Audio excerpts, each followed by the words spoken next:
This is something which is extremely significant to understand. But see, you also need to understand that the story is quite complex.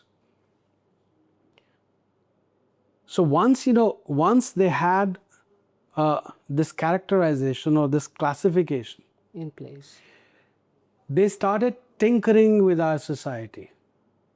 And in all the provinces or states, that were in control by the Britishers, they started co-opting certain groups and began using them against other Jati groups in India.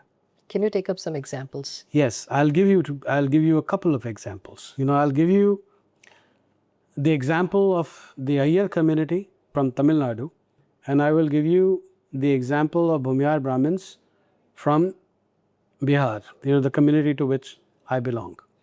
So let me first talk to you about the Bhumihars in Bihar. The Bhumihar Brahmins in Bihar, not all of them, select families were made the zamindars under the zamindari system. And through this co-option, these families were made to unleash untold atrocities amongst other Bhumihars, who were not co-opted or who were not willing to get co-opted, and other Jati groups in Bihar. The situation is such that even today, people do not take the names of some of those estates in the morning hours of the day. The second example is of the Iyer community.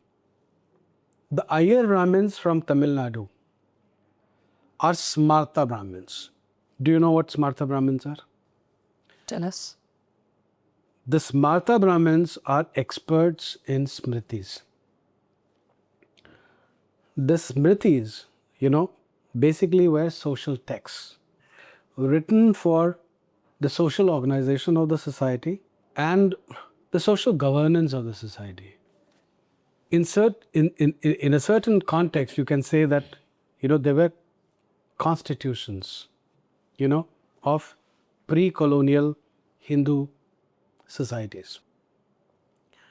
So these the Smartas were basically the constitutional experts of their times. The Iyer Brahmins, once again, not all of them, but a substantial number of them, were co-opted by the Britishers not only to run their machinery in Tamil Nadu, but in entire India. Okay.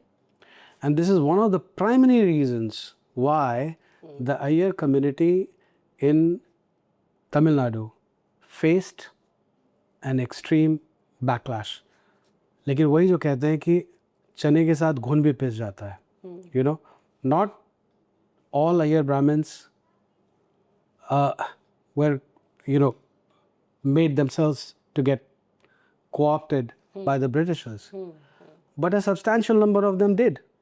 And that was the reason till a certain point in time, till about 1980s, in post-colonial India, most civil servants, most ISs actually came from the Iyer community.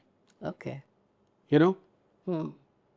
Not from the Tambram community. Of course, the Iyers are Tambrams, but there is another community, which is the younger community. Yeah, younger, yes. The Iyengars were not involved in running Just an academic question. the British, machinery in India, yes. Just for my curiosity, Yeah. why weren't the Iyengars co-opted into this? Because the Iyengars are not Smartas, Okay. Okay. So generally the Iyengars were involved in trading and, and mercantile activities. They made a switch. But it was primarily the Iyers who were involved in running the show for the Britishers. Okay. And that is why, when you had these movements, in 1950s, in Tamil Nadu, the Iyer community suffered a setback or a backlash. So, there is a certain nuance here, and there's a certain complexity which unfortunately the intellectuals are not talking about.